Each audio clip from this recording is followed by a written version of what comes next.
Praise the Lord, Praise the Lord. Praise the Lord, hallelujah. Hallelujah.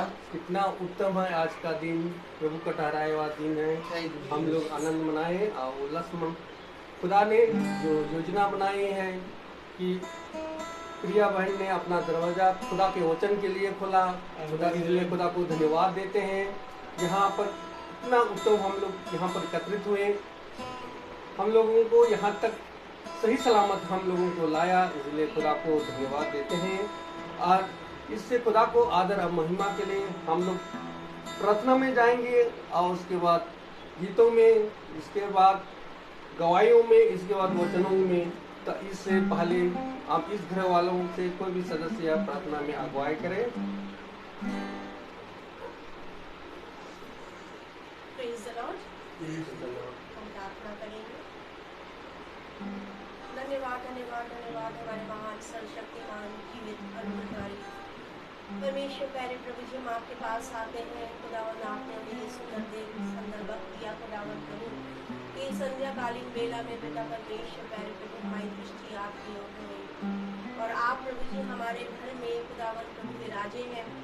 खुदावन पिता परमेश्वर अपने उत्तम पदार्थों को लेकर खुदावन पिता परमेश्वर कि जो कुछ भी हम प्रभु आज के वचन में प्रभु तेरी स्तुति करते हैं, तेरी महिमा करते हैं, तेरे वचन को अपने जीवन में ग्रहण करते हैं, उसको खाते हैं, चबाते हैं और जो भी हम नया बल और शक्ति पाते हैं खुदावन प्रभु उसको सेहत में पिता परमेश्वर हम बांटने वाले हो सकते हैं। खुदावन प्रभु सचमुच तेरा अनोखा प्रेम है खुदावन प्रभु, ये आपका प्रेम ही है हमें जो विवश करता है प्रभु कि हम अपने जीवनों को में प्रभु तेरे उस कार्य को देखने पाए जो आप अपने हमारे जीवन में करना चाहते हैं खुदावन प्रभु जी।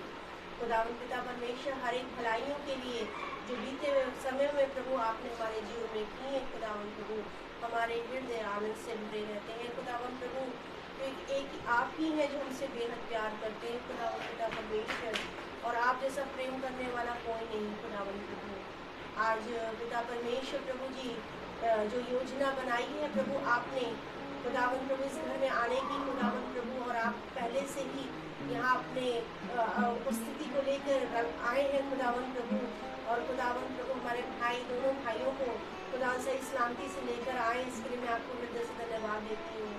और जो भाई बहन प्रभु फेसबुक से और यूट्यूब से खुदावन प्रभु आज के वचन को सुनते हैं और मनन करते हैं, चिंतन करते हैं प्रभु, उनके हृदय में प्रभु आपका काम होने पाए प्रभु जी, ताकि हर एक जन तेरी दुल्हन बने, हर एक जन प्रभु तेरे लिए तैयार हो सके।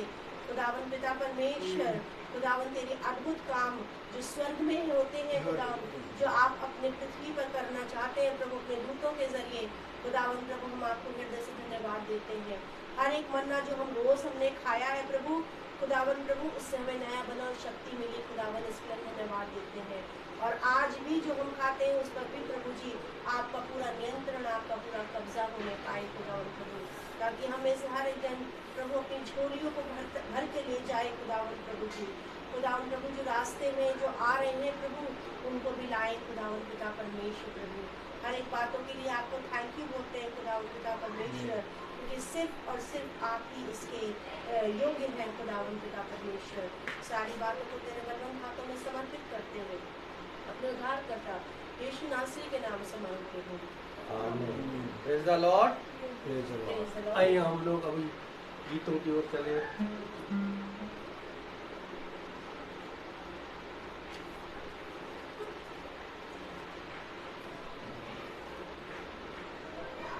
गीत गाएंगे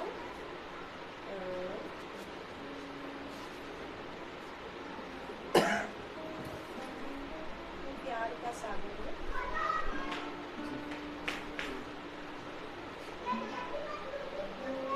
प्यार का सागर सागर नया का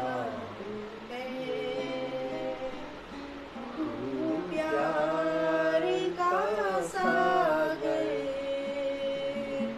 सागर दया का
यीशु मेरे साथ है, यीशु मेरे अंदर है, यीशु को मैं पहने हूँ, मुझ में वो जिंदा है। यीशु मेरे साथ है, यीशु मेरे अंदर है, यीशु को मैं पहने हूँ, मुझ में वो जिंदा है। यही मेरी ताकत है, ये नहीं भूलना है, कभी नहीं भूलना है, कभी नहीं भूलना है। यीशु मेरे साथ है, यीशु मेरे अंदर है, यीशु को मैं पहने हूँ, मुझ में वो जिंदा है। जितनी हो कुव्वतें यीशु की अधीन है, दुनिया की ताकतें यीशु के अधीन है, सारी बीमारियां यीशु के अधीन है, आत्मिक शक्तियां यीशु के अधीन है। यही मेरी ताकत है, ये नहीं भूलना है, कभी नहीं भूलना है, कभी नहीं भूलना है। यीशु मेरे साथ है, यीशु मेरे अंदर है, यीशु को मैं पहने हूँ, मुझ में वो जिंदा है। शैतान चालाक है, करता वो वार है, मसलूब यीशु से हो गया हार है। शैतान चालाक है, करता वो वार है, मसलूब यीशु से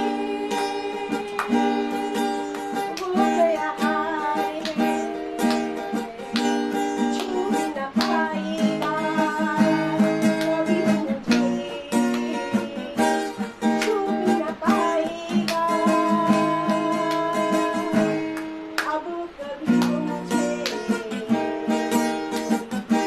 न डरा पाएगा अब कभी वो मुझे। यही मेरी ताकत है,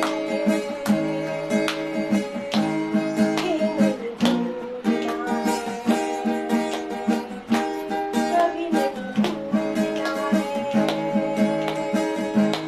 कभी नहीं भूलना है। यीशु मेरे साथ है, यीशु मेरे अंदर है, यीशु को मैं पहने हूँ, मुझ में वो जिंदा है। यीशु मेरे साथ है, यीशु मेरे अंदर है, यीशु को मैं पहने हूँ, मुझ में वो जिंदा है। Praise the Lord. Praise the Lord. अभी समय है गवाही का। कोई किसी का गवाही है तो खुदा के सामने अपने गवाही प्रस्तुत करें। मेरी गवाही है और मैं प्रभु को धन्यवाद देना चाहती हूँ कि बीते हुए समय में अभी जब हम सिस्टर मेरी के यहाँ प्रार्थना के लिए गए थे, उसके वहाँ से जब हम लौटे घर को और सवेरे जो था मुझे बहुत ही तेज बुखार आया था, 104 फीवर था मेरे को। और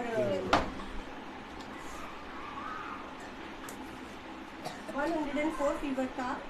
और मैं खुदा से ये दुआ करती, खुदा बाप जैसे आपने उस स्त्री को छुआ था, आप मुझको भी छू कर चंगाई दीजिए। और जब मैंने इस चीज़ को बोला तो मेरी बेटी देख रही थी कि 104 फीवर हैगा, और उसको कुछ हुआ, वो गई तो उसने पानी लिया, पट्टी ली, मेरे सर पे रखी, और थोड़ी देर के बाद ही मैंने इस चीज़ को देखा और टेम्परेचर लिया तो मेरा 102 फीवर हुआ। मैं प्रभु को हृदय से धन्यवाद देती हूँ कि जब हम उसको पुकारते हैं, हृदय से पुकारते हैं, तो वो हमारी हर एक बात को सुनकर जैसा हम सोचते हैं वो हमारे लिए करने के लिए तत्पर रहता है। और उसने मुझे इतनी सामर्थ और इतनी ताकत दी कि मेरे अंदर जो बस मुझे ये लग रहा था कि मैं चुपचाप से बस सो जाऊँ, ना मेरे अंदर कोई उलझन थी, ना मेरे अंदर कोई घबराहट थी, ना कोई बेचैनी हाय वाली ऐसी कोई आत्मा नहीं, कोई ऐसी चीज़ नहीं, बल्कि शांत रूप से बस मेरे को ये लग रहा था कि मैं खुदा की गोद में सर रख के बस लेटी रहूँ। और मैं सोती रही और मेरी सारी पीड़ा को, जबकि 104 उसमें बहुत पीड़ा होती है, तकलीफ होती है, बदन बहुत ज़्यादा ऐंठता है तकलीफ, मगर खुदा ने मेरी सारी पीड़ा को अपने हाथों में ले लिया। मैं प्रभु को हृदय से धन्यवाद देती हूँ। और फिर जब भाई शाम को फ़ोन आया भाई का, उस समय जो है इन्होंने ये भी ऑफिस से आए हुए थे, घर ही पे थे, बल्कि कहने लगे कि शाम को हम डॉक्टर को दिखाने के लिए जाएंगे। और जब हम डॉक्टर को दिखाने के लिए जा रहे थे तो हमारी गाड़ी ये चला रहे थे और हमारी गाड़ी को एक और दूसरी गाड़ी ने बड़ी तेज़ी से हिट मारा, बहुत तेज़ मारा, और इनकी गाड़ी बिल्कुल डिसबैलेंस हुई। मगर खुदा का अनुग्रह, उसकी फजल, उसकी सामर्थ कि हमारी गाड़ी को ना हम गिरे, ना हमें कुछ हुआ, और हम लोग सीधे अब डॉक्टर के पास पहुंच गए। प्रभु ने उस समय भी प्रभु ने दाहिने और जोर हाथों से बढ़ाकर हम दोनों हस्बैंड वाइफ की रक्षा करी। मैं प्रभु को हृदय से धन्यवाद देती हूँ। और उसके बाद प्रार्थना हुई, ब्रदर ने प्रार्थना करी, और मेरा धीरे धीरे फीवर जो था अपने आप ही डाउन होता चला गया। मैं प्रभु को हृदय से धन्यवाद देती हूँ कि सचमुच में कि वो प्रभु ही है जो हमें प्यार करता है और उसको हमारा बहुत ध्यान है। धन्यवाद देती हूँ चीज़ के लिए। फिर जो है आज एक और धन्यवाद की बात मैं बताना चाहूँगी कि मेरी दीदी जो झांसी में हैगी, और जो हमारी बेटियाँ हैं 2 और नाती, रूपल और पीहू, उन दोनों का आज रिजल्ट निकला और दोनों ही बहुत अच्छे नंबरों से पास हो गई हैं। मैं प्रभु को हृदय से धन्यवाद देती हूँ कि रूपल जो है 10th में गई, और जो छोटी वाली है पीहू वो क्लास 5 में गई, और पूरी जो उन्होंने मेहनत करी उसको प्रभु ने अंजाम दिया, क्योंकि प्रतिफल खुदा की ओर से ही मिलता है। और मैं प्रभु को हृदय से धन्यवाद देती हूँ कि इस बीच में उनकी पढ़ाई में हर तरह की रुकावटें जो शैतान ने बना रखी थी, उनको भी शुरू से खुदा ने क्या करता गया, दूर करता गया। चाहे उनकी फीस से संबंधित हो, और तमाम उनके एडमिशन से कंसर्न था कि कैसे उनको दाखिला मिलेगा। और पिछली बार की गर्मियों में जो हमने प्रार्थनाएं करी थी, वो प्रार्थना सब प्रभु ने हाँ और आमीन में प्रभु ने पूरा करके दिया, और वो बच्चे अच्छे से पढ़ सके और अच्छे नंबर से पास हो सके। मैं हृदय से प्रभु को धन्यवाद देती हूँ कि आज जब वो बोल रहे थे, इतने आनंदित, इतने खुश थे कि सचमुच में मुझे भी बड़ा आनंद आ रहा था कि देखो कि बच्चे अच्छे नंबरों से पास हो गए हैं और अच्छी क्लास में गए हैं। तो ये सारे धन्यवाद किसको जाता है, खुदावंद यीशु मसीह को।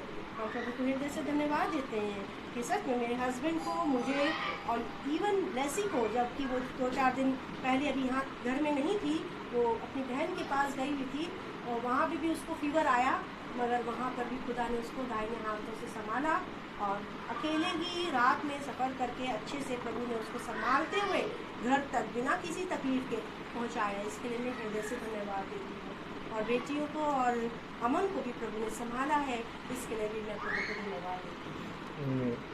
Praise the Lord.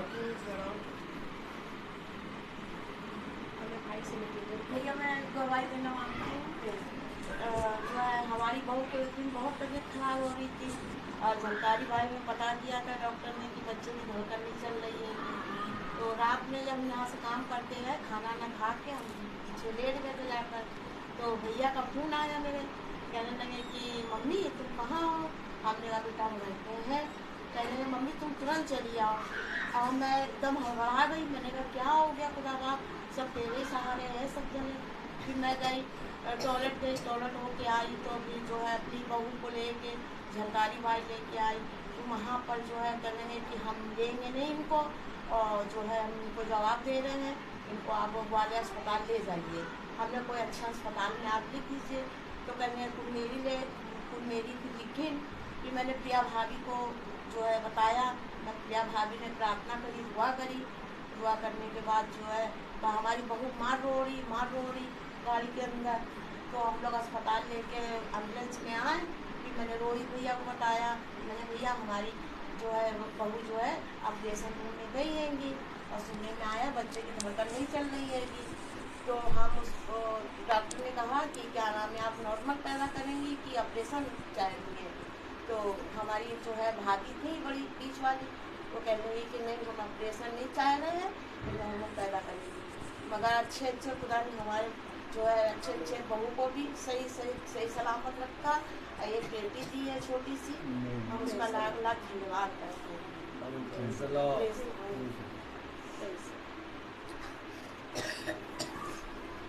आइए अभी समय है वचन की ओर चले। भाई से अनुरोध करता हूँ, भाई प्रेज़ द लॉर्ड, हालेलुया। हम सब एक बार फिर से एकत्रित हुए हैं प्रभु के वचन को सुनने के लिए, उसके वचन में कान लगाने के लिए। पिता हर क्षण हमें एक नया अवसर देता है, एक नई बात बताता है। और वो नया अवसर, नई बात हमें क्यों बताता है, इसको जानने के लिए जब हम पिता के वचन में बैठते हैं तो हमें वो सारी बातें खुल के बताता है। तो मेरे प्यारे भाई बहनों, इससे पहले कि हम प्रभु के वचन में चलें, हम एक कोरस गाएंगे।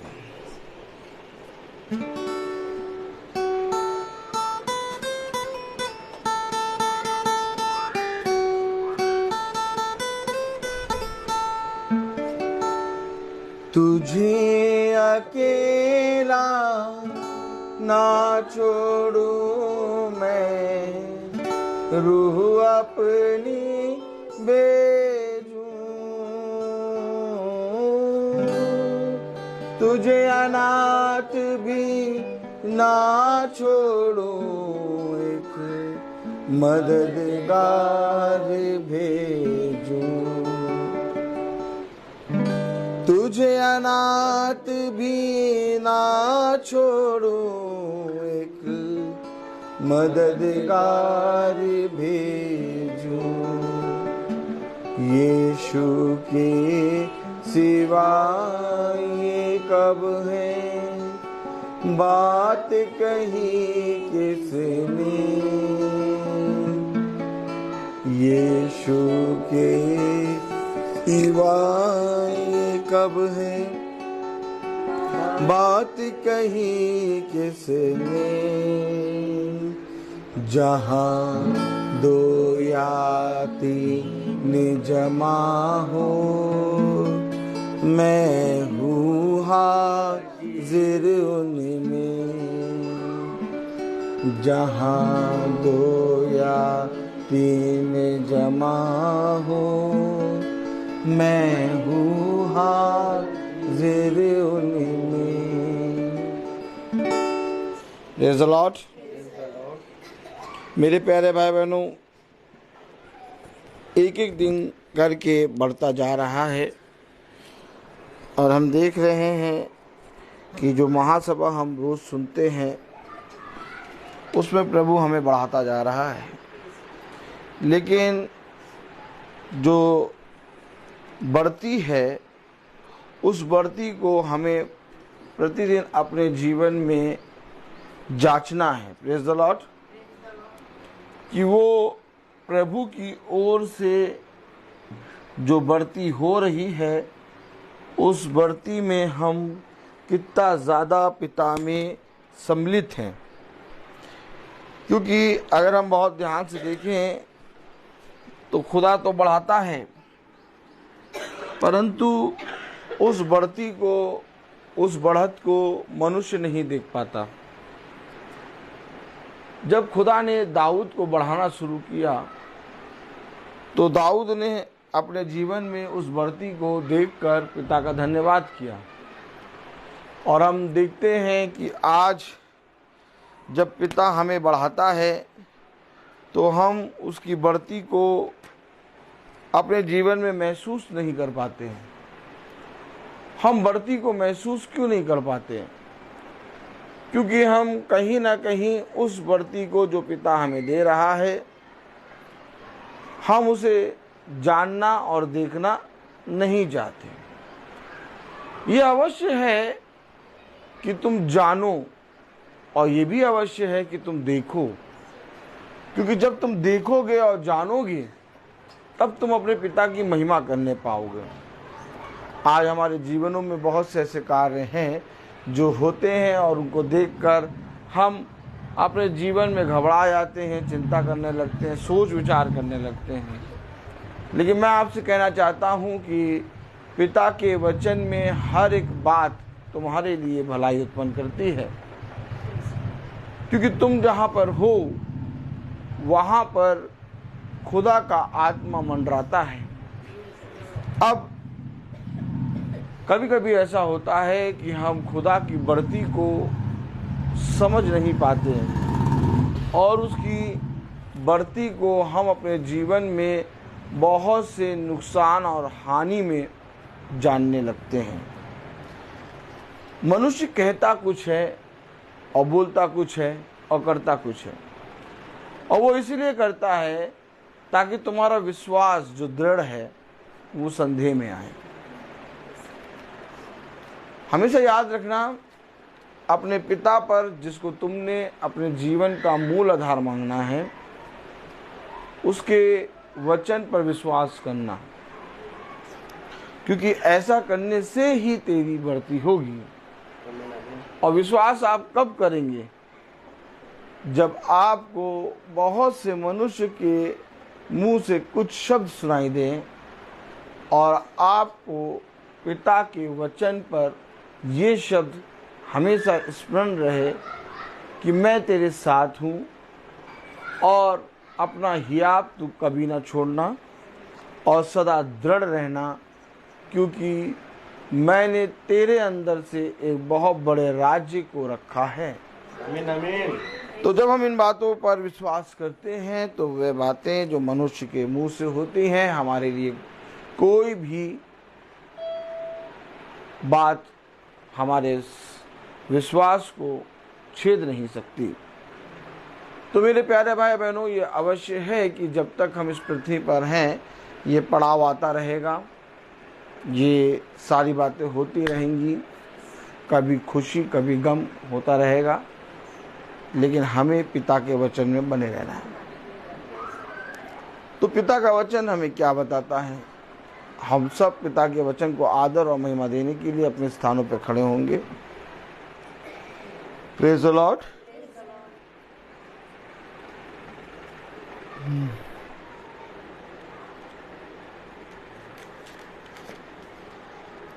हम निकालेंगे कौन सी आयत? याकूब उसका दूसरा अध्याय।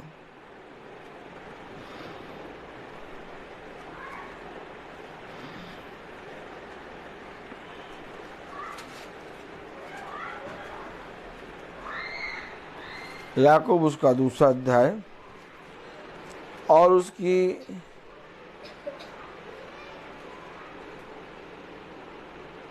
16वीं आयत।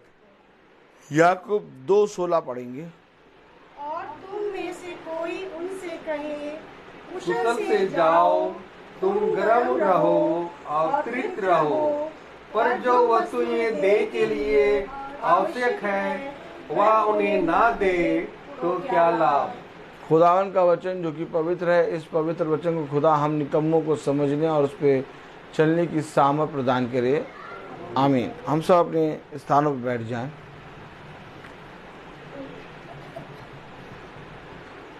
कुशल से जाओ, सदा आनंदित रहो, प्रभु में बढ़ते रहो, प्रभु तुम्हारे साथ है। इन बातों को मनुष्य कहता है, परंतु जो तुम्हारी देह के लिए आवश्यक है वो तुम्हें ना दे तो उससे क्या लाभ। मेरे प्यारे भाई बहनों, अगर हम बहुत ध्यान से देखें तो हमारी देह के लिए जो आवश्यक है और क्या आवश्यक है ये हम नहीं जानते। अगर हमें मालूम होता तो हम वो खाते पीते या अपनी देह में वो चीज़ों को ग्रहण नहीं करते जो हमारे जीवन में हानि पहुंचाती हैं। मनुष्य को नहीं मालूम कि वो जो खा रहा है उसमें से कब क्या चीज़ उसको बीमार कर देगा। तो हमें जब नहीं मालूम कि क्या चीज़ आवश्यक है तो हमें लाभ कैसे मिलेगा। कलाम में लिखा है, वचन में लिखा है कि पर जो वस्तुएं देह के लिए आवश्यक है, क्या पर जो वस्तुएं देह के लिए आवश्यक है, क्या आवश्यक है देह के लिए।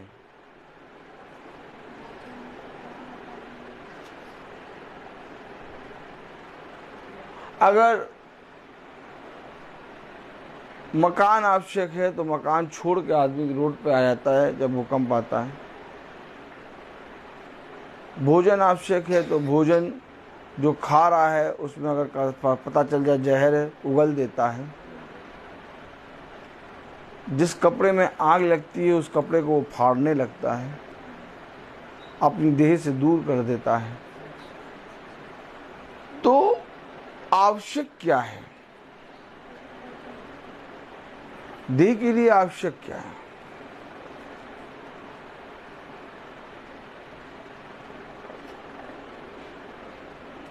जब प्रभु ने ये देह को बनाया, इस देह को बनाया, तो जरूर से जरूर इसके लिए जो आवश्यक है उसको भी रखा होगा।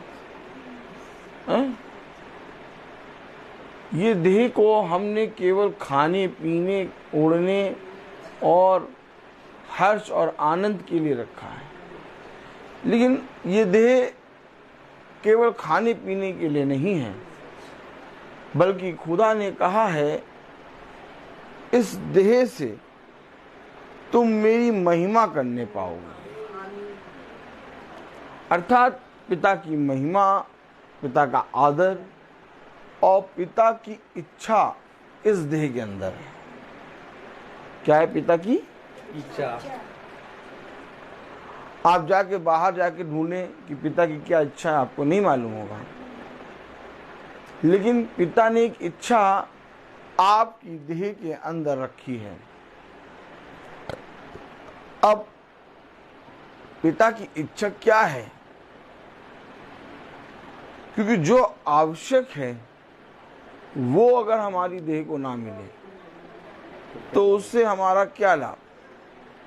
तो कलाम में लिखा फिलिपियों, प्रेज़ द लॉर्ड, उसका 2 अध्याय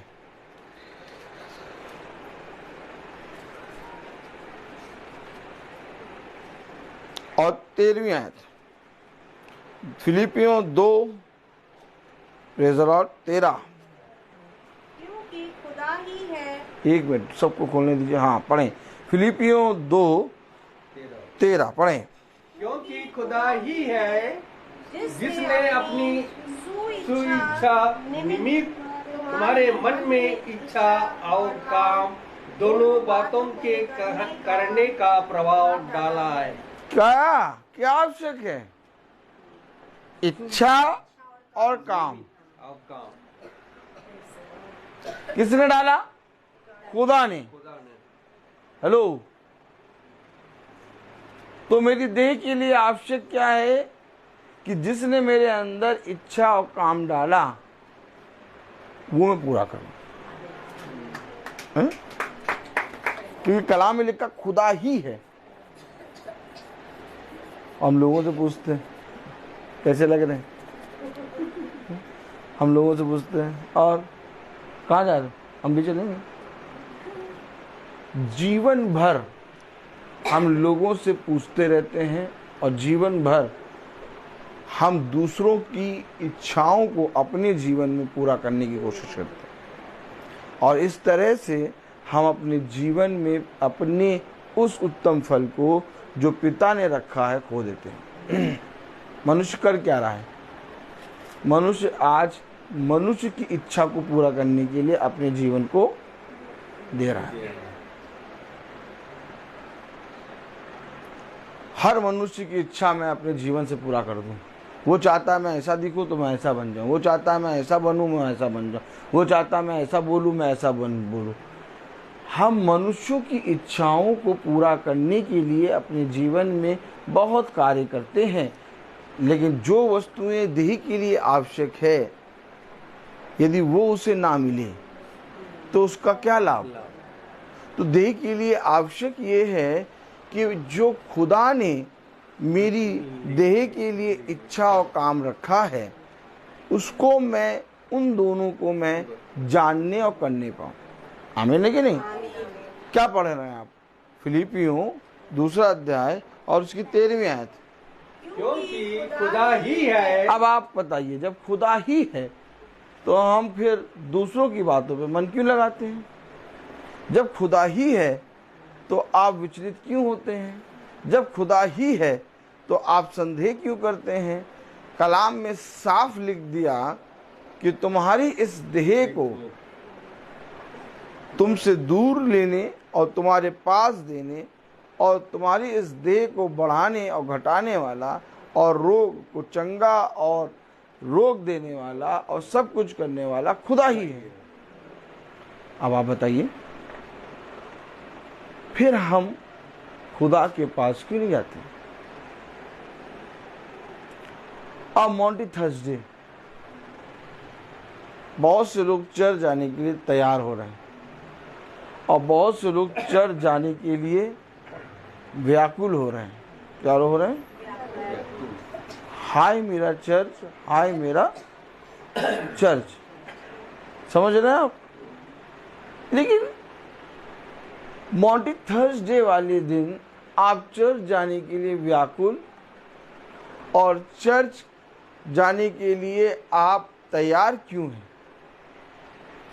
कोई मुझे बताए, आप मॉन्टी थर्सडे वाले दिन आप चर्च क्यों जाना चाहते हैं और आप चर्च जाने के लिए व्याकुल क्यों हैं? बताए।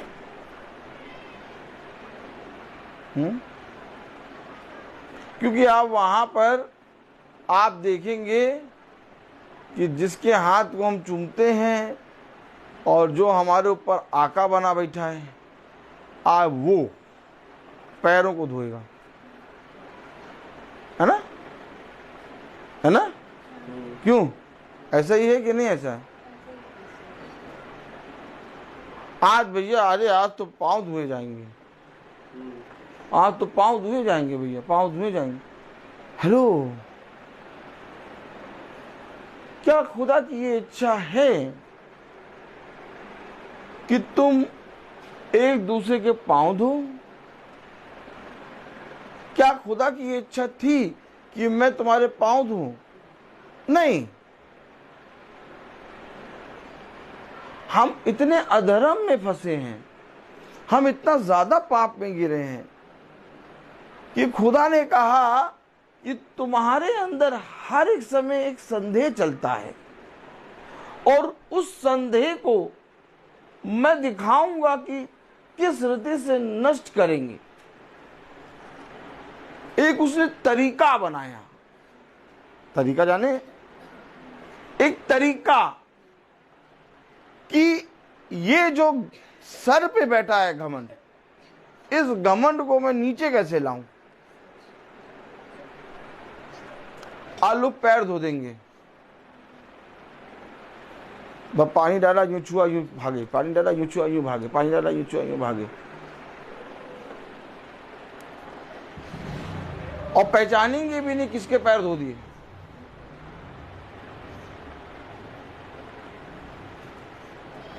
अब पैर धोने को मॉन्टी थर्सडे कहते हैं। लोगों ने, सब ने हर जगह प्रचलित कर दिया कि पैर धोआ जाएगा, पैर धोआ जाएगा। खुदा की इच्छा और काम दोनों बातों के करने का प्रभाव डाला है। दोनों बातों को करने का प्रभाव डाला है। किस पे? देह पे। कि मेरी इच्छा और मेरा काम दोनों इस देह से हो।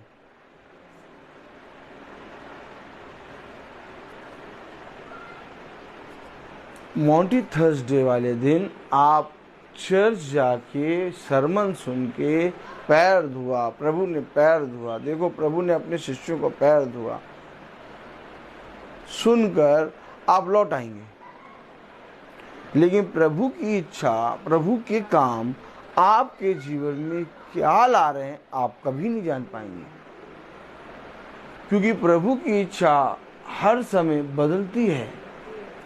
आज अगर आप उससे कहेंगे कि भैया हमें एक दूसरे से प्यार करना सिखा, तो आज वो पाँव नहीं धोएगा, आज वो पाँव नहीं धोएगा।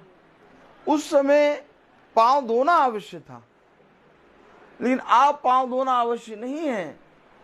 आज अवश्य है कि मैं तुम्हारे अंदर और तुम मेरे अंदर वास करो।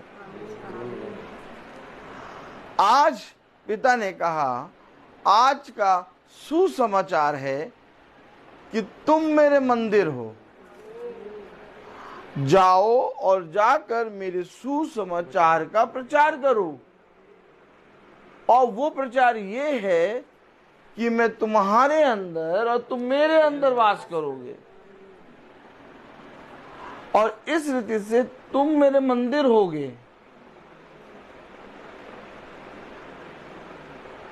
आज भी अगर हम उस पहाड़ी पर जहां यीशु मसीह को क्रूसित किया गया जाएं, तो वहां पर हम प्रार्थना करें, तो वहां हमें लहू का एक कतरा नजर नहीं आएगा,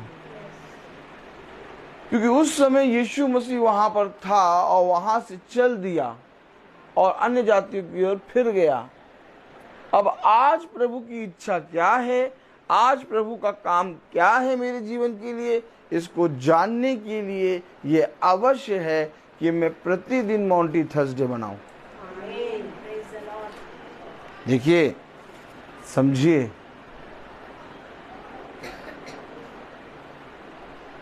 क्रूस एक चिन्ह है, और जब आप उस चिन्ह को देखते हैं तो आपको ये स्मरण आता है कि एक मेमना मेरे लिए वध हुआ।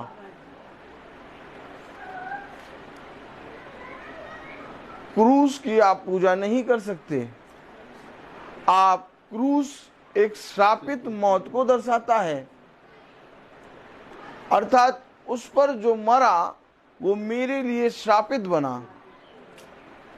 मैं उसकी आज्ञाओं को मानूं, उसकी इच्छा को जानूं, उसके काम को जानूं, ये मेरे लिए क्रूस एक चिन्ह ठहरेगा। आमीन आमीन। मैं मसीह के क्रूस को अपनी देह में लेके चलता हूँ। मैं प्रतिदिन मसीह का क्रूस अपनी देह में उठा के चलता हूँ। क्यों? क्योंकि मैं उसकी आज्ञाओं को मानता हूँ। यदि जो वस्तुएं तुम्हारी देह के लिए आवश्यक हैं वो तुम्हें नहीं मिले, तो उससे क्या लाभ? अब ये जरूरी नहीं है कि जब हम देह से आए हैं तो हमें भूख ही लग रही हो और प्रभु हमें खाना ही दे। ये भी हो सकता है कि जब हम अपनी देह को लेके आए हैं तो हमें एक सांत्वना की जरूरत हो, तो पिता एक मित्र बन के हमें गले से लगाए। आप बताइए, क्या आपकी देह को हर समय भोजन की आवश्यकता होती है? आपकी देह को समय समय पर अपने जीवन में हर एक चीज को बदलाव चाहिए। वैसे ही यीशु मसीह की भी इच्छा हर क्षण मेरे और आपके जीवन में बदलती है। तो कलाम में लिखा है, वचन में लिखा है, फिलिपियों उसका 2 अध्याय और उसकी 13वीं आयत, क्योंकि खुदा ही है जिसने अपनी सुइच्छा निमित्त तुम्हारे मन में इच्छा और काम दोनों बातों के करने का प्रभाव डाला है। खुदा ने तुम्हारे अंदर एक प्रभाव डाला कि तुम मेरी इच्छा और मेरे काम करो, और हम वो तो कर नहीं रहे, क्योंकि देह के लिए आवश्यक है कि जो काम तुझे दिया गया और जो मैंने तुझसे कहा पहले वो पूरा कर। नहीं प्रभु, पहले हमारी इच्छा पूरी करो,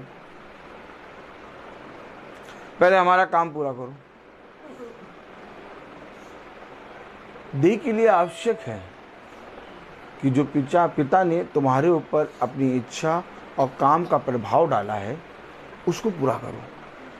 तो कलाम में लिखा है फिलिपियों 2 अध्याय और उसकी 12वीं आयत में, इसलिए हे मेरे प्रियो, इसलिए हे मेरे प्रियो, जिस प्रकार तुम सदा से आज्ञा मानते आए हो। सदा से, इसका मतलब हर समय सदा से आज्ञा मानते आए। मतलब जो इच्छा, जो काम पिता ने तुम्हारे ऊपर प्रभाव डाला, क्या प्रभाव डाला? कि पिता ने अपनी देह को तुम्हारे लिए दिया। आमीन है? आमीन। अच्छा, पिता ने अपनी देह को मेरे लिए क्यों दिया? क्योंकि देह से व्यभिचार हुआ था, समझे?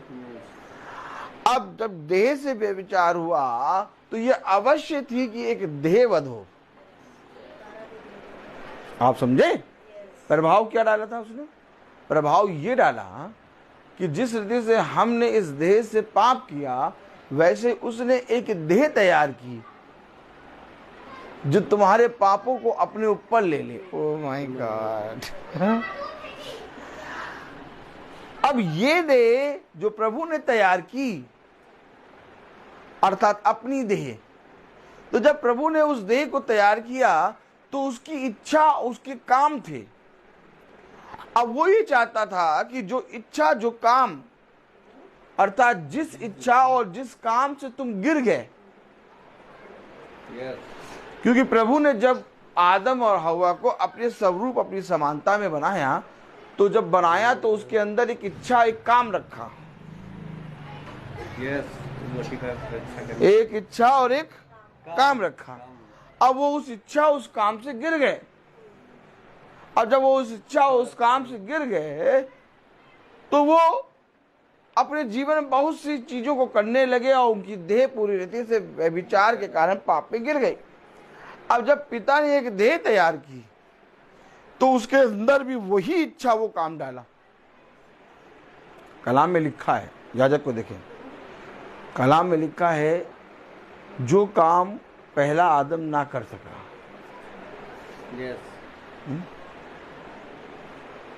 जो काम पहला आदम ना कर सका। देखा आपने देखा? यीशु मसीह ने कुछ अलग नहीं किया, यीशु मसीह ने पूरा किया। जबरदस्ती पकड़ के बैठा लेंगे पैर धोने,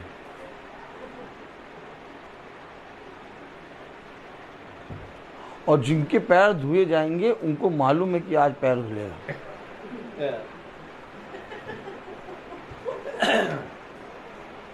सब जने नया मोजा पहनेंगे,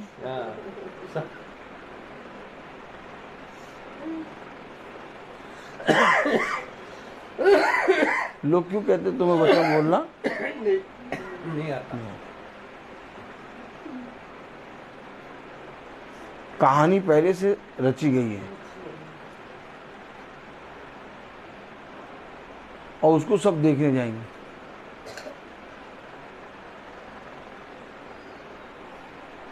जो पैर धोने आए, धुलवाने आए, उनको मालूम है हमें धुलवाना है, और जो पैर धो रहा है उसे मालूम है पैर धोना है 12 का। 13वां ना हो, 13वां हुआ तो बस समझ लेना 12 ही हो केवल।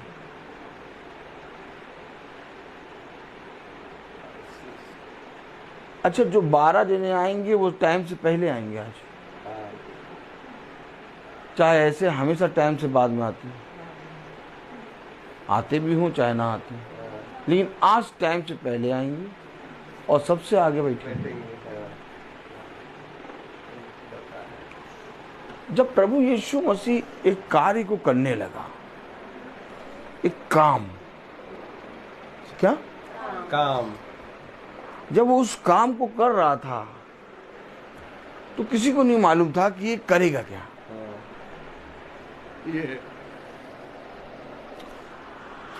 जब आपको ये मालूम ना हो कि वो करेगा क्या,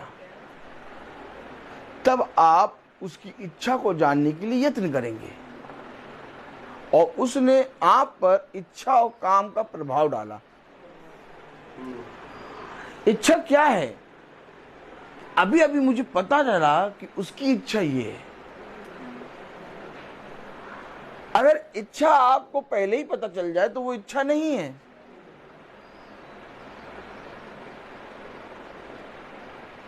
इच्छा तुरंत एक जन्म लेती है।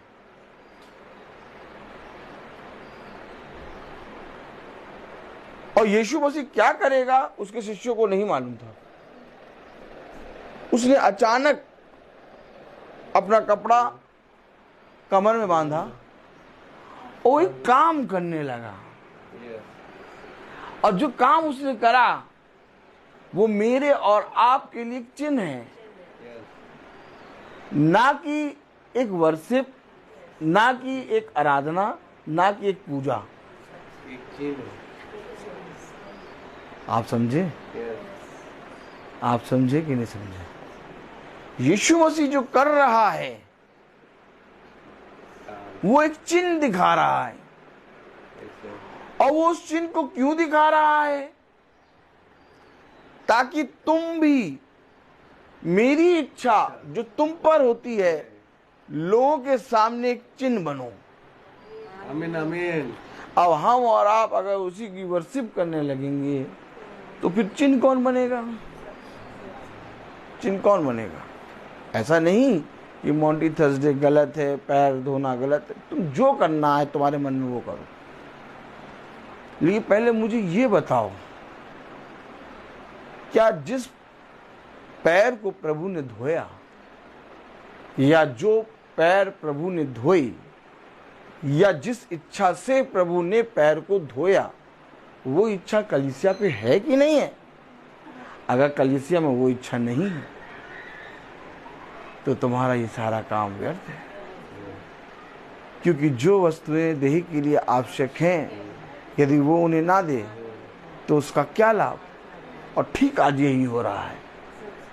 आज जो वस्तुएं देह के लिए आवश्यक है वो तो नहीं मिल रही, लेकिन जो बातें प्रभु यीशु मसीह ने किया उनको वो बार बार कर करके पूजा और रीति और रिवाजों में बांट दिया। और यही बात सेम फरीसी यहूदी शास्त्री कर रहे थे।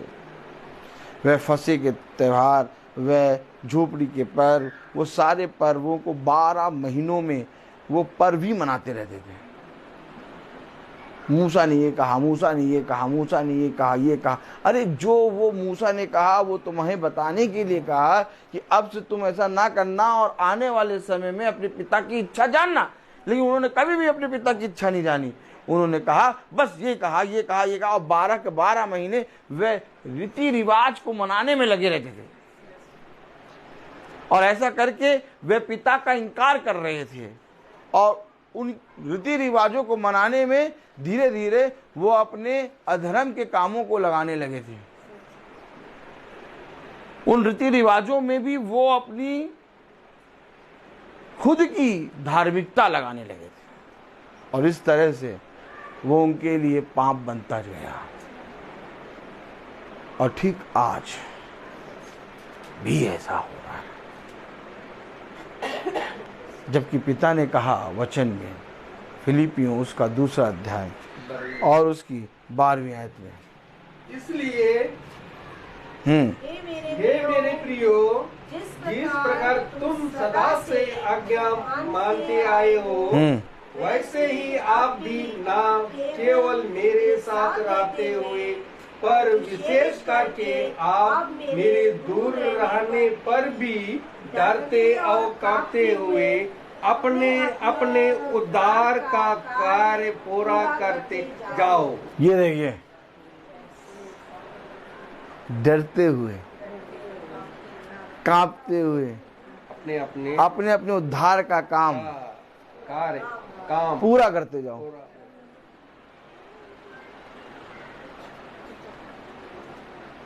डर है, कांप है, कपकपी है, उद्धार का काम कर रहे हैं। जो काम, जो इच्छा प्रभु ने तुम पर प्रभाव डाल के दी, हम उसे कर रहे हैं।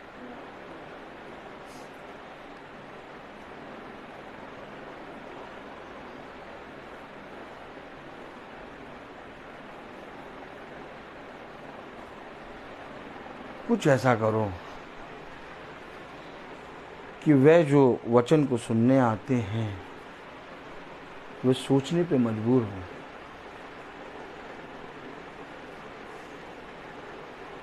कि यीशु मसीह है कौन। आज तुम पैर धोगे ना, उनके जरा सा भी हृदय में परिवर्तन नहीं होगा। अब वो कठोर हो गए पैर धो धो के। क्या करेंगे? हाँ, वो पैर पकड़ लेंगे, पैर धोएंगे। अब कुछ ऐसा करो कि उनका हृदय परिवर्तन। अब हृदय परिवर्तन कैसे होगा? जो देह के लिए आवश्यक है, वो काम, वो इच्छा उन पर प्रभाव डाले।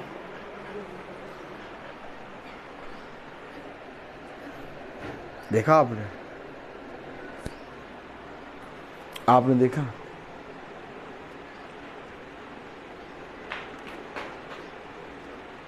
जब यीशु मसीह इस पृथ्वी पर आया तो उसने सारे नए काम करे।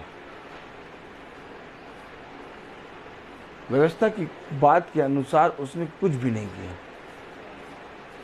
और जब उसने अपने पिता की इच्छा के अनुसार काम किए तो लोगों ने कहा ये मूसा की व्यवस्था का इनकार करता है। क्योंकि यीशु मसीह अपने पिता की उस समय की इच्छा पूरी कर रहा था और वो दिखा रहा था कि जिन बातों को तुमने मूसा की व्यवस्थाओं को दिए हुई बातों को जो तुम मानते हो, अगर तुम सच में मानते तो आज जैसे मैं यहाँ आके अपने पिता का काम कर रहा हूँ वैसे तुम भी करते। लेकिन कहीं ना कहीं तुमने मूसा की व्यवस्था को भी ना माना, उसमें भी अपने अधर्म की बातों को मिला दिया और आज उसका फल ये है कि तुम अपने पिता की इच्छा का इनकार करते हो। और तब प्रभु यीशु मसीह इस पृथ्वी पर आके हर वो काम कर रहा था जो उसके पिता ने उसको दिखाया था। तब उसने कहा, पुत्र अपने आप से कोई काम नहीं करता,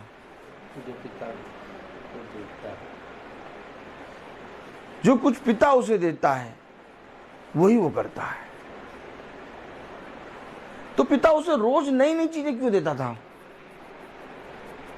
हर समय वो जब भी किसी को चंगा करता था नए तरीके से करता था। जब भी वचन बताता था नया वचन बताता था।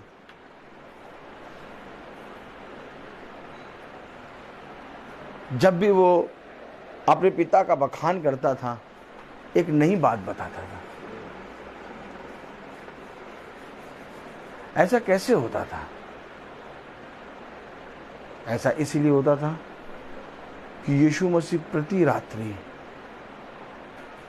एक पर्वत पे चढ़ के अपने पिता के सामने घुटने टेक के उससे आने वाले दिन की इच्छा के विषय में मालूम करता था। आने वाले दिनों की नहीं, आने वाले दिन की। और दिन भर में वो काम करता था और इससे पहले कि वो काम करके वो अपने पिता के सारे कामों को पूरा करे, वो रात में फिर जाता और आने वाले दिन के लिए फिर काम मांगता। और इस तरह से पिता का काम और उसकी इच्छा प्रभाव डाल रही थी। और प्रभाव ये था कि हर एक जना कहता था कि जो काम ये करता है वो काम कोई नहीं कर सकता। आपने देखा यीशु मसीह ने हमें क्या सिखाया? आपने देखा यीशु मसीह ने हमें क्या सिखाया? यीशु मसीह ने हमें पैर धोना नहीं सिखाया है। यीशु मसीह ने हमें अपने पिता की इच्छा पूरी करना सिखाया। आज लोग पैर तो धो रहे हैं परंतु अपने पिता की इच्छा का इनकार कर रहे हैं। ये बात आज हर एक जना कर रहा है। देखो, मैं तो सच कहता हूं, बड़ी बात क्या है? पिता की इच्छा को जानना या उन कामों को करना जो तुम बाप दादाओं के समय से करते आ रहे हो।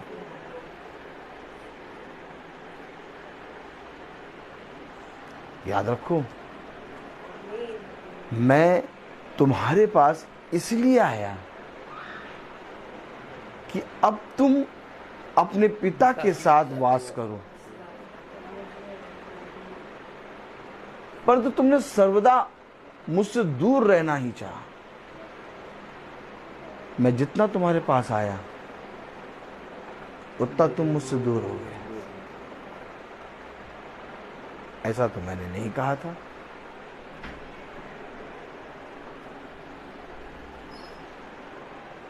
कलाम में लिखा है, फिलिपियों उसका 2 अध्याय और उसकी 12वीं आयत, इसलिए मेरे प्रियो, जिस प्रकार तुम सदा से आज्ञा मानते आए हो, इससे पहले कि हम पिता की इच्छा और काम को अपनी देह पे प्रकट करें, इससे पहले कि मेरी देह के लिए जो आवश्यक है वो मुझे मिले, मैं सदा अपने पिता की आज्ञा मानूं।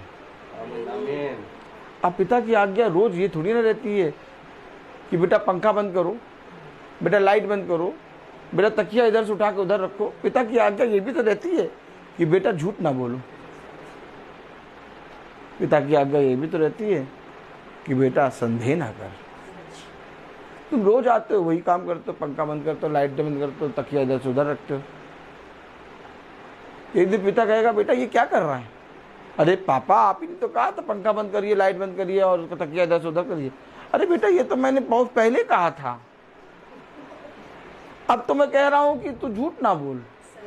अब तो मैं कह रहा हूं तू दोष ना लगा। अब तो मैं कह रहा हूं तू संदेह ना कर। अब तो मैं कह रहा हूं बेटा कि मैं तेरे साथ रहना चाहता हूं।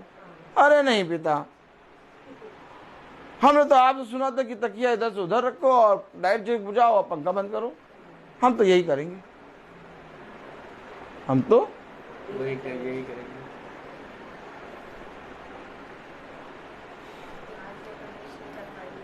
क्या कह रहा मालूम है?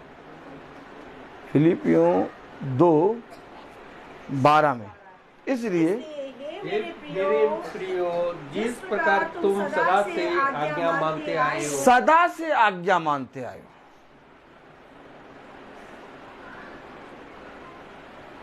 अब चर्चों में, गिरजाघरों में ये प्रचार किया जाना चाहिए कि उस समय पिता ने पैर धोए थे।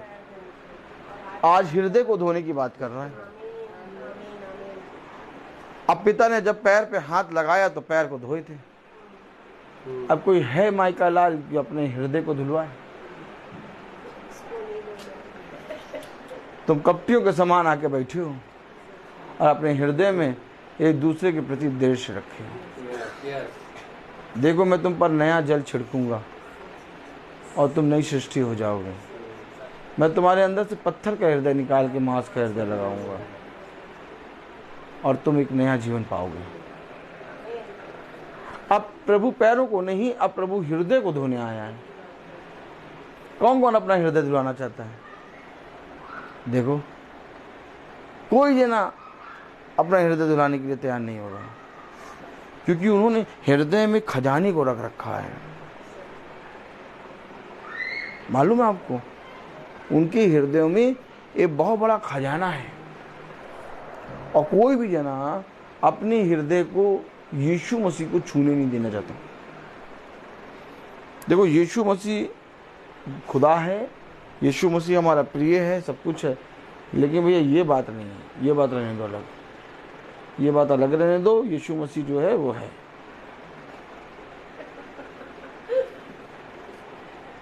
अगर कलीसिया में अब हृदय धोए जाए ना, तो देखिए कितने मन परिवर्तन हो जाए। लेकिन कलीसिया में आज भी पांव धो रहे हैं और पांव धो धो के दोबारा वो पांव गंदे करके आ जाते हैं। कैसे हम उद्धार पाएंगे?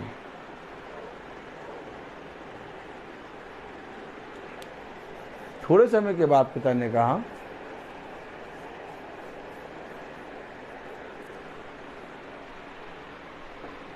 कि यदि तू पैर ना धो, प्रभु ऐसा ना हो कि तू मेरा पैर धो। तो प्रभु ने कहा कि यदि मैं तेरा पैर ना धोऊं तो मेरा तुझसे कोई नाता नहीं।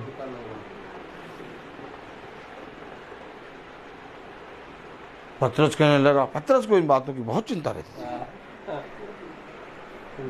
अरे मेरा नाता प्रभु से टूट जाएगा, प्रभु मेरे पैर धो, सबसे पहले मेरे पैर धो। प्रभु ने कहा जो नहा चुका उसे पैर धुलाने की आवश्यकता नहीं। अब एक तरफ प्रभु कहा जो नहा चुका उसे पैर धुलाने की आवश्यकता नहीं, ये नहाना चाहते नहीं। कहते पैर में ही प्रभु काम चलाओ, पैर ठीक है।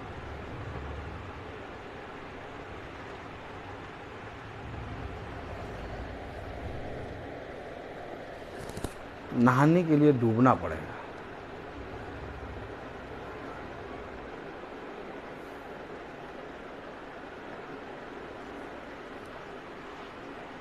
प्रभु की इच्छा उसी समय बदल रही है।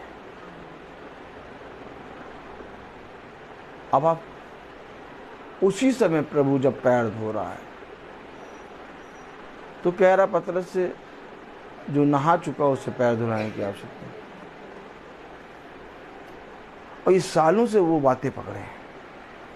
ये बातें, ये चीजें हमारे लिए एक चिन्ह है कि देखो पिता ने पैर धोए थे, यानी हमें हर एक मनुष्य के सामने दीन बनना है। अब बहुत तेरे लोग पिता ने पैर धोए थे तो हमें पैर छूना है, बहुत गलत गलत तात्पर्य निकाल रहे हैं। अरे देखो पिता ने तो पैर धोए थे तो इसका मतलब पैर छूना आवश्यक है नहीं।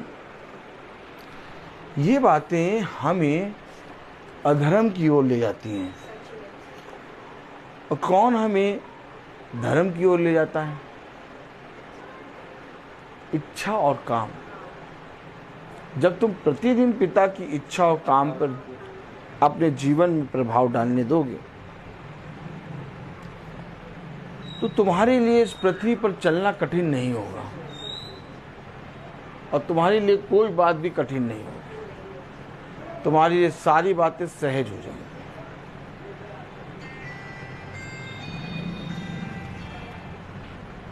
हम आज एक स्कूल गए अपनी सृष्टि को लेके और वहाँ कहा गया इनका टेस्ट होगा। टेस्ट दिलाया, फॉर्म खरीदा, टेस्ट दिलाया। सृष्टि ने बहुत अच्छा लिखा लेकिन एक सब्जेक्ट में कम नंबर आए तो वो कहें नहीं होगा। तो हम उदास नहीं हुए। अरे ठीक है नहीं होगा।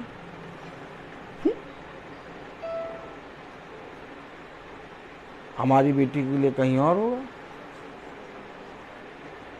जो योजना पिता ने रखा वो पूरी हो। हमेशा याद रखो ये जीवन के दिन है। हो सकता है आज दुख भरे हो, कल सुख भरे हो, लेकिन ये जो दुख के दिन है, जो सुख के दिन है, ये सब जाते रहेंगे। इनके पीछे ना पड़ो। अगर लगना है पीछे तो यीशु मसीह के पीछे हो, जो हमें इच्छा और काम हर दिन का बताता है। हमारी देह के लिए क्या आवश्यक है ये हमें नहीं मालूम,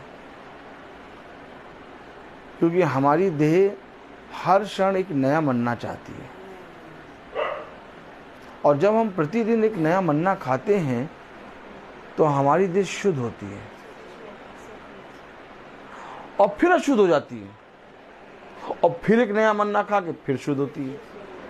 ये देह का कैरेक्टर है। जैसे मौसम है, एक ही दिन में सुबह ठंडा, दिन भर गर्म, शाम भर अंधेरा होने लगता है। एक ही दिन में वो कितने कैरेक्टर दिखाता है। ठीक इसी तरीके से हमारी देह भी है। और ये स्वभाव है उसका। इसलिए पिता जानता है कि जब तक तुम देह में हो तब तक तुम मुझसे दूर हो, लेकिन जो इस स्वभाव को पूरी रीति से अपने पिता की इच्छा में बदल दे, वो एक नई सृष्टि बन जाता है। क्योंकि दुनिया की नजर में होगी धूप, छांव, ठंडी, बरसात, वर्षा, लेकिन तुम्हारे लिए होगा पिता का आत्मा, जो तुम्हें प्रति क्षण एक नया मन्ना देगा, एक नई भोर की किरण देगा, और तुम्हारे लिए पूरा दिन एक सा होगा। तुम्हारे लिए धूप नहीं होगी, तुम्हारे लिए छांव नहीं होगी, तुम्हारे लिए बरसात नहीं होगी, जाड़ा नहीं, तुम्हारे लिए एक दिन होगा, अर्थात प्रभु का दिन। और फिर तुम्हें कुछ भी फर्क नहीं होगा, तुम हर एक चीज में आनंदित रहोगे। तुम कहोगे प्रभु मेरा सहायक है, वो मेरी सारी बातों को जानता है। और मैं प्रभु को धन्यवाद देता हूँ कि इस पृथ्वी पर प्रभु ने मुझ निकम्मे पर अपनी इच्छा और काम प्रकट किया है। बस जीवन का मूल सूत्र यही है। सबोपदेशक हमें सब बातों में ला के इस बात की शिक्षा देता है कि ये भी मैंने पिता की ओर से देखा है कि जो मनुष्य दिन भर में पिता को धन्यवाद देता और बिछौने पे जाकर रोटी खाकर अपने पिता के प्रति ईमानदारी से धन्यवाद के साथ सो जाता है, ये भी पिता की ओर से एक बहुत बड़ा वरदान है। आमीन आमीन। और ये वरदान हर को नहीं मिलता। हम बहुत आनंदित हैं, हम बहुत आनंदित हैं। फादर ने मुझसे कहा कि हमारे स्कूल के बच्चे भी हम निकाल रहे हैं जो अच्छे नंबर नहीं लाए, तो अगर हम इनको ले लेंगे तो ये चीटिंग हो जाएगी। तो मैंने उसके बाद फिर कोई भी बात नहीं कही। मैंने कहा मैं चीटिंग तो नहीं करूँगा, आपने अगर ये कहा है तो आप वही करिए जो आप सोचते हैं। मेरा प्रभु मेरे लिए एक नया मार्ग तैयार करेगा। मैं बोलता बहुत हूँ, हर चीज़ का एक समय होता है। तो आइए हम प्रार्थना में चलेंगे, और मेरा निवेदन है भाई डैनियल से कि वो प्रार्थना में अगुवाई करें। गॉड ब्लेस यू बेटा। आइए।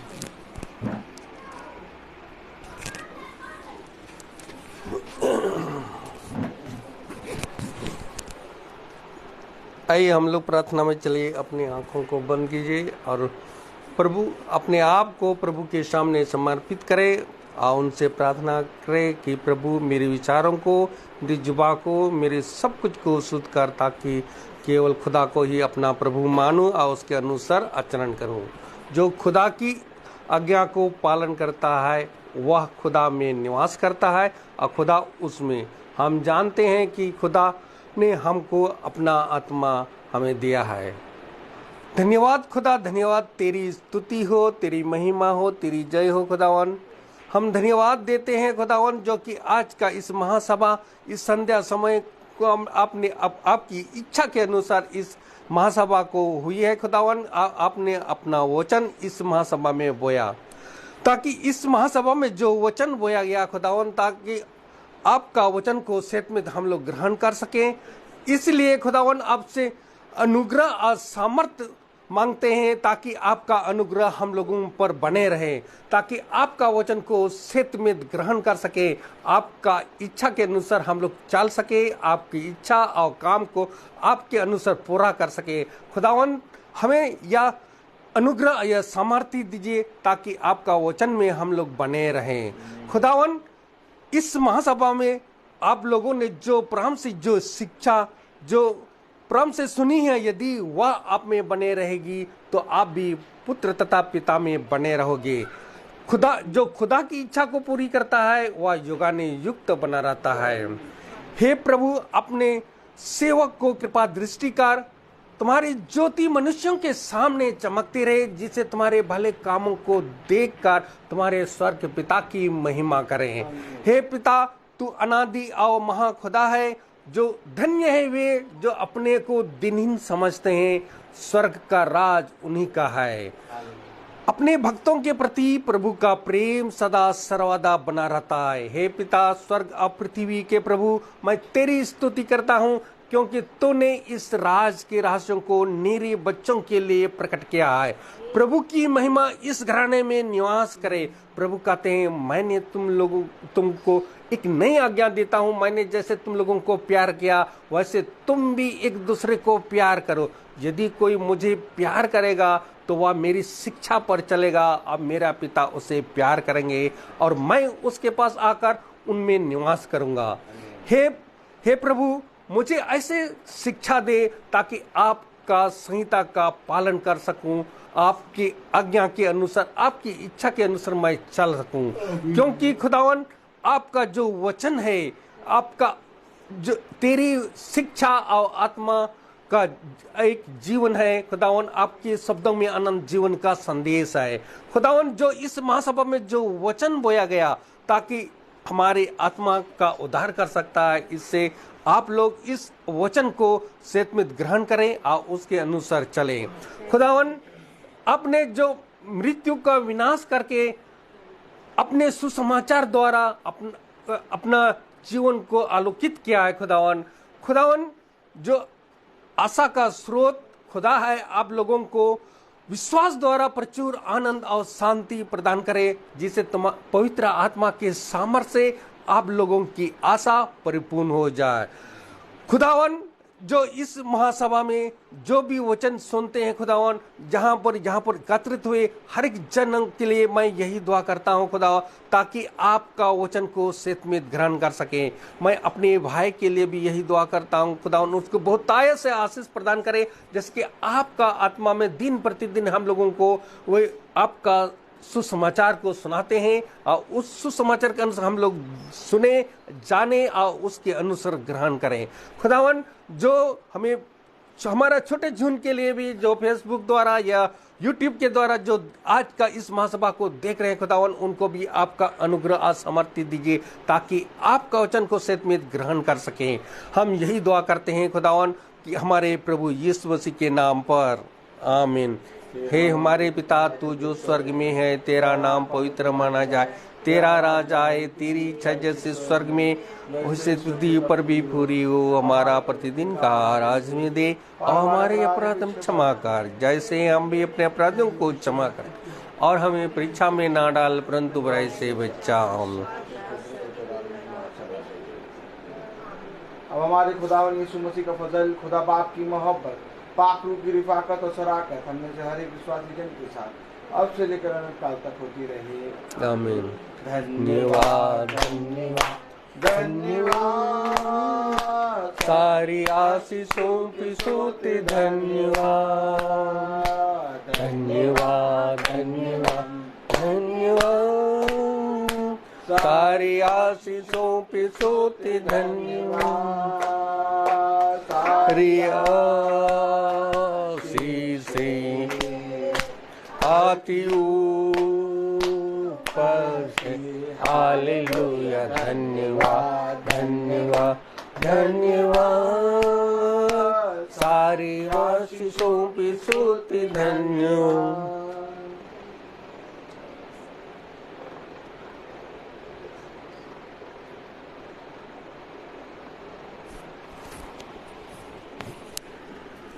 सब भाई बहनों को praise the lord, praise the lord, praise the lord भाई, praise the lord sister, praise the lord, praise the lord बेटा, प्रेज द लॉर्ड बेटी, प्रेज द लॉर्ड सिस्टर। सभी भाई बहनों को सूचित किया जाता है कि कल की प्रार्थना भवन में होगी शाम को और दिन में 12 बजे। Praise the Lord. कल की प्रार्थना भवन में दिन में 12 बजे होगी। Praise the Lord.